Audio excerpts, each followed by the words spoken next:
আচ্ছা বাবা, বলছি বোন হনন করে সাত সকালবেলায় কোথায় গেল বলো তো? তোর বোন, তুই জানিস না, আমি জানবো? না, ওকে দেখে না এমন চিন্তিত মনে হলো, জানো তো। আচ্ছা বাবা, হুম? শুভমের আমাকে মনে পড়ে। মানে এই যে পুজো হচ্ছে, একসঙ্গে দুজন মিলে ঘুরতে যেতাম, মায়ের ভোগ খেতাম, দিনগুলো কেমন যেন দুম করে বদলে গেল। আরে দেখ মা, জানো বলছি বাবা, আমার খুব ইচ্ছে করে জানো, একটা ছুরি দিয়ে আমার পেটটা কেটে দেখতে।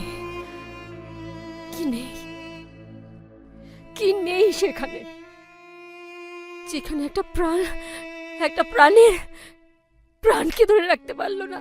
জানো, সৌম্যের বউকে দেখে না আমার খুব হিংসা হয় বাবা।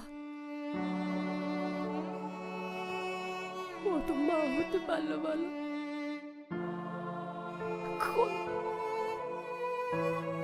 আমি তো পারলাম না। সুমিতা, মারে সুমিতা।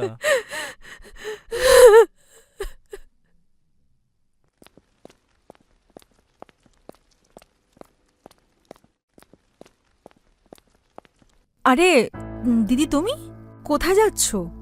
এই একটু ব্যাংকে, 2 মিনিটের কাজ, তারপর আবার বেরোতে হবে, কাজ আছে। বাট তুমি কোথায়?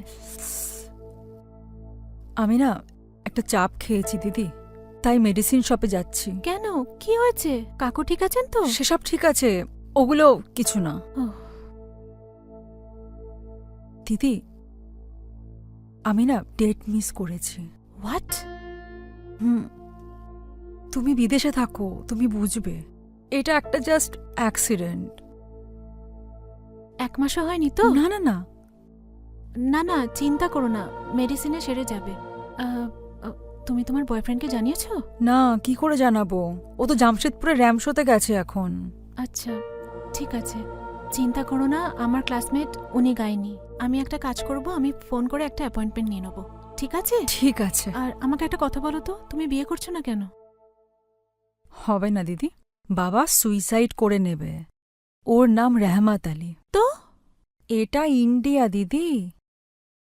শোনো না দিদি, তুমি প্লিজ মেডিসিনের নামটা জানতে পারলে আমাকে জানিও। একদম, আর নিশ্চয়ই জানাবো। দিদি যেন জানতে না পারে। আমি যাই এখন, পকেটে হ্যাঁ। ব্রেক কার্ড আছে। হুম, আসছি, যাও। বাই। বাই।